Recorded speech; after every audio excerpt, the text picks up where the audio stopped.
Hey guys, welcome back. Today we're going to do Voidwalker issue 2 of 4 from Alternate Comics made by Christian Rossi and Spencer Desmond. We're going to dive in. Alternate Comics is a small but very popular publisher run by one man, Peter Samedi. This is printed in a newsprint. It's pretty cool. He has a lot of issues, a lot of indie titles. Would ask you to check it out if you're interested in this kind of stuff. And it's pretty cheap. So this is not a very, very old comic from the 90s or something. No, because it's made on newsprint, he can make the comic really, really cheap. So for probably less than $2, you already have a cool comic, right? Check the website if you want or not. Anyway, so yeah, we continue. So this, I don't know, in hell or something. It seems that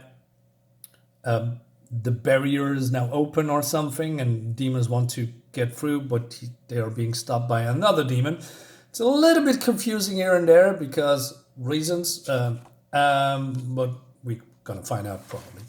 And then in the real world, we have the Voidwalker, who has a score to settle with this crime boss, and he says that he is hungry and one of his henchmen is getting eaten alive, and so this guy says, I tried, kid. I really did. You tried to kill me. Look at yourself, Parker. Shooting you was the last resort. You may not believe me, but damn it. You weren't supposed to be here. I didn't know what else to do. And then the voice says, yeah, some kind of internal voice, I don't know, like Venom or something. He lies.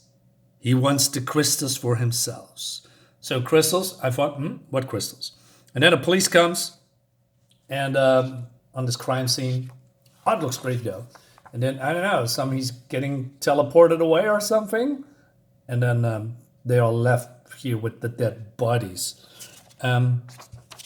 Blood Realm, another really cool one. So this is a survivor here, but he's rambling, he's crazy. He says the Leviathan veil crumbles. What the fuck does that mean? Says the cop. Pay tribute. Bleed for the void. When the veil falls, only pain will serve us. He's just plucking his own eye out. It's crazy. And but then in hell, and that's a little bit a confusing one. So I believe there's two demon factions or something, and they hate each other. They want to kill each other, although they're in hell. Not sure how it works, but hey. And so this demon says, the veil is falling. Now it's not time for petty rivalry. Our salvation is just beyond that breach. It's time we bring suffering beyond the veil. So there's a crack in the sky and blood is falling. It looks all fucking gruesome cool.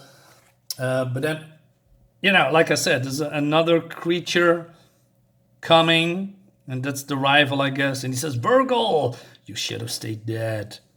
Gormadan, the great betrayer. Klein brothers, I'll handle the heretic. I love the scenery by it with all the blood still going on and bodies and body parts and all that stuff. This is a great comic too, by the way. And then later in the mansion, what the hell did you do to me, Jackie? I don't know. We never did, he says. Who do you mean? We who? So I know we have, I don't know, not so kind of an origin story, but what happened before. So he said, your dad and me. And he gives himself a drink. We found something we were never supposed to find. Your mother was sick when she had you. Doctor said she wouldn't make it to term without treatment. We needed money, and Luca Romero had an easy score. So it seems that they are, were burglars in that time, breaking in, but and they found some crystals, and then the old man, I don't know, the owner of this whole thing, shoots them. One of them, and it was his dad that's been shot.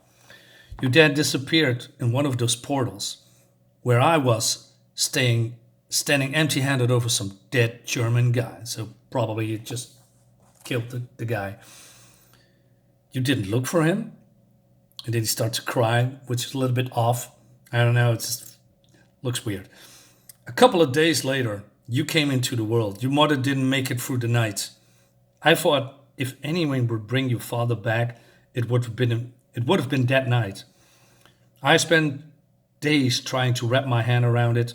by some fucking miracle, I got custody. He came back a few weeks later.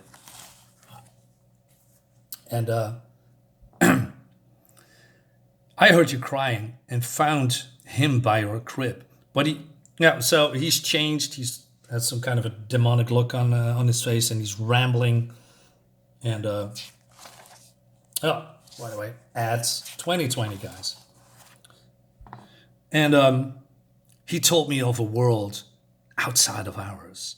He spoke of war and pain and the end of everything, oblivion. Again, art looks freaking awesome. Story is interesting too. It has some problems, especially pacing. But okay, we're going to get through it. So then he opens, the vaults, and he says that his dad doesn't want him to know that there was crystals, and not giving it to him.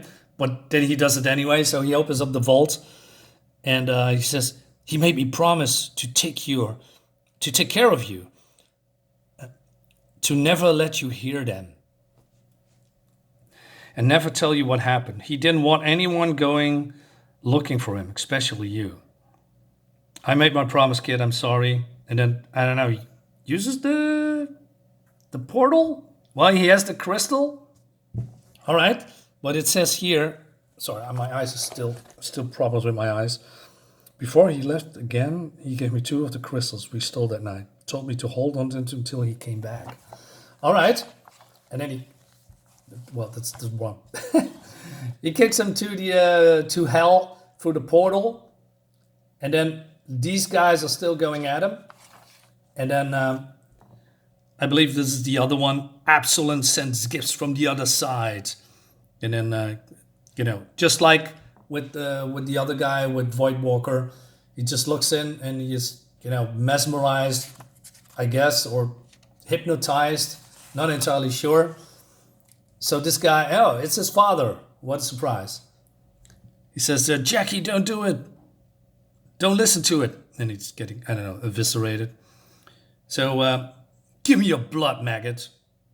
Okay. Well, this is the problem that I have. Because in the first issue, what's his name? Jackie? Or I forget his name. What is his name? What is his name? Where is it? Parker. So Parker, I don't know, just talk to the demon, make a deal or something, just giving him to him. But he immediately says, okay. And then, okay, this is happening. Basically, the same is now happening to him as with the Voidwalker. And then, I know he's getting mentally powerful. Look at the blood and all that stuff. He says, I have forgotten how good it felt to be whole again. I realize now why you love them so. And then he brings him up to the top of this, I don't know, whatever it is. It looks epic, by the way, with all the lightning behind him. It's great. The veil has fallen. Look at your wretched creation. The place is a prison no longer. Now it will be your tomb. And he just kills him. So, yeah, that was the father, I guess. So it is a very minor, how do you say? It's not really a cameo, but, the whole father thing is now gone. So that story is now over. I had hoped he and the Voidwalker, had some kind of a talk, revealed themselves that he is the father, because the father, I believe, basically gave him his Voidwalker's powers, I guess. And then, so yeah, the cops are here, bagging these buddies, and then one of the buddies is starting to move, and then, this demon is coming out and wants to kill them all. And that leads us to the next issue, because Virgil has risen. Is this the same? I don't know. Anyway, I like this comic a lot, but, the pacing has a little bit problems, and the story with the father was going actually nowhere, because it's still that Parker has still no, connection with his father, except that probably he gave him his powers, but they have no interaction. Why he didn't reveal himself before that in the issue number 1, I don't know. Overall, it's 4 issues long. We're going to find out if it's actually good. For now, I like it very much. Guys, thank you so much for watching, and I'll see you next time. Bye-bye.